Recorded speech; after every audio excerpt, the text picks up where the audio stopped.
नहमदुहु व नुसल्ली अला रसूलिहिल करीम अम्मा बाद फ़अऊज़ु बिल्लाहि मिनश शैतानिर रजीम बिस्मिल्लाहिर रहमानिर रहीम अस्सलामु अलैकुम व रहमतुल्लाहि व बरकातुहू। मैं हूँ नरगिस अवान और आप देख रहे हैं मेरा यूट्यूब चैनल नजात का रास्ता।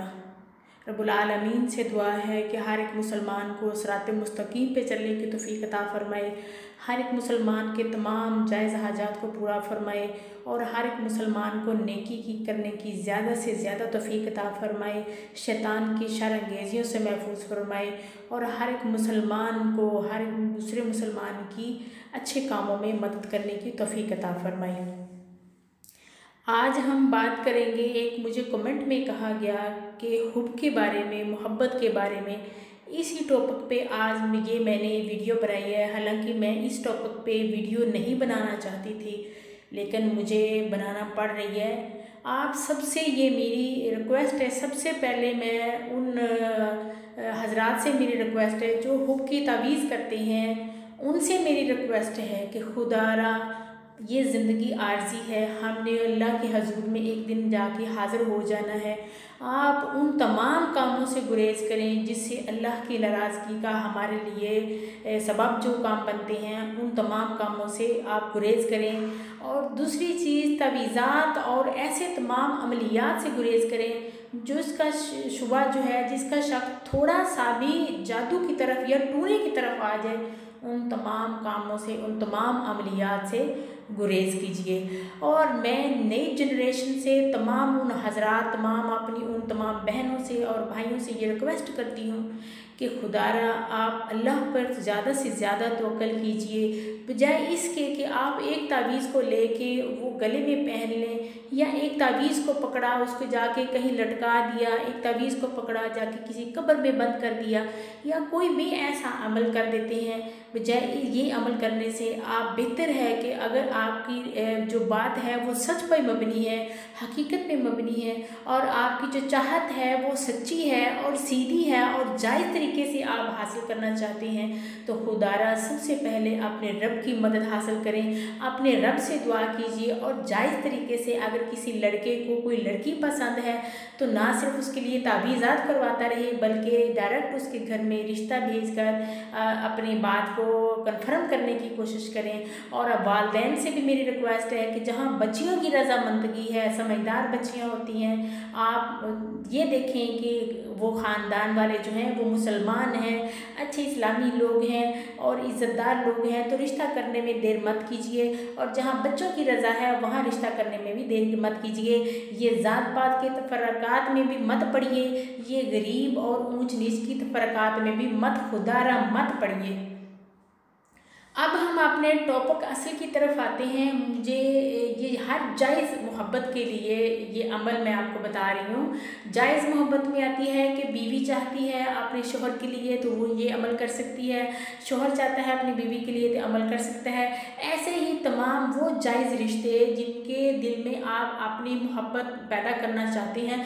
बाज़ दफ़ा शादियों के बाद बच्चों के मिजाज बिगड़ जाते हैं और वालिदैन चाहते हैं कि वो हमारे जो बच्चे हैं हमारी तरफ तवज्जो करें, या बाज़ दफ़ा ऐसे होता है बच्चों को शादी के बाद कुछ उनसे नाचाकियाँ, उनसे कुछ गुस्ताखियाँ हो जाती हैं, जिसकी वजह से वालिदैन उनसे थोड़ा किनारा कश हो जाते हैं। तो बच्चे चाहते हैं कि हमारे वालिदैन जो हैं वो हमसे दोबारा अपनी मोहब्बत और शफ़क़त ख़ास के साथ हमारी तरफ रुजू करें। तो उन सब के लिए ये एक ख़ास वजीफ़े, आज मैं 2 वजीफ़े लेकर आई हूँ जो कि बहुत बार आजमूदा हैं। और एक और चीज़ मैं कहना चाहूँगी कि आपके दिल में ये होता है कि पता नहीं ये अमल करूँ कि इससे मुझे फ़ायदा हो या ना हो। जो एक आलम बता रहा होता है वो अगर आप उस पर अमल कामल यकीन के साथ करके उसका अमल करते हैं तो परवरदिगार उसको आपके इस वजीफ़े का जो अजर है वो लाजमी अदा करता है। एक बात मस्ट है कि आपका यकीन मुकम्मल होना चाहिए। अगर आप ये चाहते हैं कि आजमा के देखता हूँ पता नहीं फ़ायदा हो कि ना हो, अगर ये से फ़ायदा नहीं होगा तो दूसरा करूँगा, तो फिर हरगिज़ कोई भी वजीफ़ा मत कीजिए जब तक किसी वजीफ़े पे, किसी अमल पे आपका कामल एतबार, कामल यकीन नहीं होता।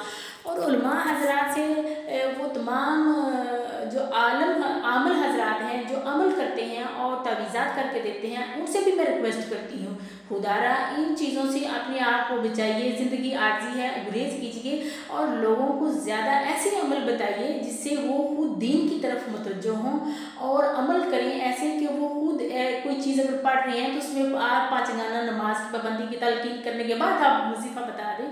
इस तरह लोग दीन की तरफ मुतवज्जो हो जाएंगे और इस तरह आपको भी सवाब मिलेगा। अब बात करते हैं लवर्स के बारे में। तो लवर्स से भी मेरी रिक्वेस्ट है, जायज़ तरीके से अपनी मोहब्बत को हासिल करने की कोशिश कीजिए और अपने अल्लाह से जो जो उसने अल्लाह उसके रसूल ने जायज़ तरीके बताए हैं उनके तरीक़ों से आप अमल कीजिए। खुदारा जादू के ज़रिए अपनी मोहब्बत को हासिल मत कीजिए। जादूगरों के पास आजकल जो सबसे ज़्यादा आमल लोग आ रहे हैं अपनी मुश्किलात लेके, उनमें सबसे जो बड़ी चीज़ है वो मोहब्बत के हसूल के लिए आ रहे हैं कि हमें हमारी मोहब्बत मिल जाए, हमें हमारी, और बाज़ लोग जो हैं वो नफ़रत के लिए आ रहे हैं और बाज़ मोहब्बत के लिए आ रही है। ये दो चीज़ें ऐसी हैं जो मेन चीज़ आ रही है। आजकल नई जनरेशन जो है वो तो जादूगरों के पास बहुत ज़्यादा जा रही है। तो खुदा के लिए आप ऐसे काम मत कीजिए, क्योंकि अगर आप जादू के ज़रिए कोई चीज़ हासिल कर भी लेते हैं गलत तरीके से, कोई भी चीज़, कोई भी मकसद है आपकी ज़िंदगी का वो आप हासिल कर भी लेते हैं, वो हासिल करने के बाद आपको ना तो ज़हनी सुकून मिलेगा और ना ही आपको कभी भी आपके दिल को राहत नसीब होगी। ये आप आज़मा कर देख लें कि आप ऐसी मोहब्बत को हासिल कर लेने के बावजूद भी, आपकी मोहब्बत आपके पास होने के बावजूद भी आपके दिल में एक बेचैनी, एक खलश, एक तड़प सी बाकी रहती है और ऐसी बेचैनी और ऐसी इज़्तिराबी रहती है जिसकी आपको समझ भी नहीं आती। लिहाजा कोशिश कीजिए वालिदैन की नाराज़गी से हरगिज़ हरगिज़ हरगिज़ बचिए। ना वालिदैन की नाराज़गी अख्तियार करके कोई भी ऐसा काम मत कीजिए। और वज़ाइफ की तरफ आते हैं तो वज़ीफ़ा ये है कि बहुत ही आज़मूदा है और 5 मिनट का सिर्फ उसके लिए आपको टाइम चाहिए होगा। कोई बीवी है, उसका शोहर बाहर गया हुआ है, जॉब पे गया हुआ है, नाराज़ होकर मेके आई हुई है, किसी शोहर की बीवी नाराज़ होकर मेके चली गई हुई है और वो उसको अपनी तरफ मुतवज्जा करना चाहता है, तो सिर्फ 5 मिनट में, ये अमल करने के 5 मिनट बाद वो आपसे कॉन्टैक्ट में हो जाएंगे इंशाअल्लाह। और जब वो कॉन्टैक्ट में हों तो आपने नरमी के साथ बात करनी है। और दूसरी एक चीज़ कि तमाम वज़ाइफ करने से पहले अपने आप में नरमी लाजमी पैदा करें और सदका हर सूरत दे के जो भी अमल आप करते हैं, चाहे वो मेरा बताया हुआ हो, चाहे किसी का बताया हुआ हो, कोई भी वज़ाइफ शुरू करने से पहले सदका लाजमी दें और आप 5 वक़्त की नमाज की पाबंदी के साथ जो है वज़ाइफ शुरू करें। और जब तक वजीफ़ा करते रहते हैं, वैसे तो आम हालात में भी सच बोलना चाहिए, लेकिन वज़ाइफ के दौरान अगर कोई वजीफ़ा आपको बताता है 21 दिन का है, कोई बताता है 40 दिन का है, कोई बता देता है 11 दिन का है, या आप कोई भी ऐसा अमल कर रहे हैं, तो आप जो है वो हरगिज़ झूठ ना बोलिए, अपने अखलाक को बहुत बुलंद रखें, क्योंकि ये चीज़ें भी वज़ाइफ के दिनों में काउंट होती हैं।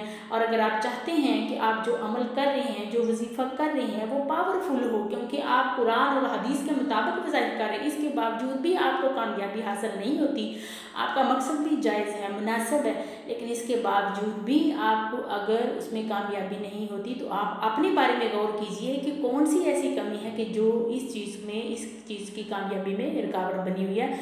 उस आप कमी को दूर कीजिए, उस खामी को दूर कीजिए, इंशाअल्लाह कामयाबी मिलेगी। तो आपने क्या करना है, जो पहला वजीफ़ा है वो सूरत इखलास का है। आपने 3 बार दुरूद पाक की तिलावत करनी है। दुरूद पाक कोई सा भी पढ़ लें, मैं तो ज़्यादातर दुरूद इब्राहिम का ही बोलती हूँ।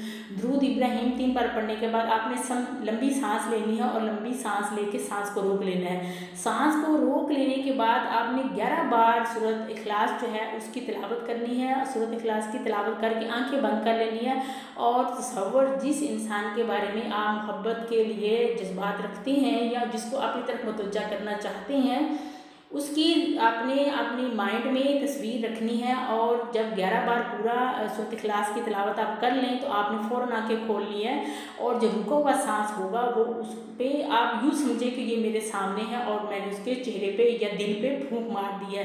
तो इंशाल्लाह सिर्फ 5 मिनट का आपको वक्फा मिलेगा। 5 मिनट के बाद वो आपसे फ़ौरन कॉन्टैक्ट कर लेगा। ये बारहा का आज़मूदा है और बहुत हज़ारों लोगों का आज़मूदा है, लेकिन हरगिज़ नाजायज़ मोहब्बत के लिए ये कभी भी वजीफ़ा मत कीजिए, क्योंकि इसका फिर असर जो होगा वो उल्टा होगा।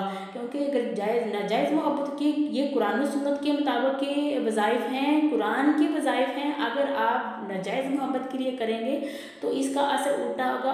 उल्टा होने का मतलब ये होगा कि जिसकी मोहब्बत आप हासिल करना चाहते हैं उसकी आपको नफ़रत मिलेगी। जो दूसरा वजीफ़ा है वो कुछ इस तरह है, कुरान पाक की आयत मुबारका है, बिस्मिल्लाहिर्रहमानिर्रहीम, युहिब्बूनहुम कहुब्बुल्लाहि वल्लज़ीना आमनु अशद्दु हुब्बन लिल्लाह।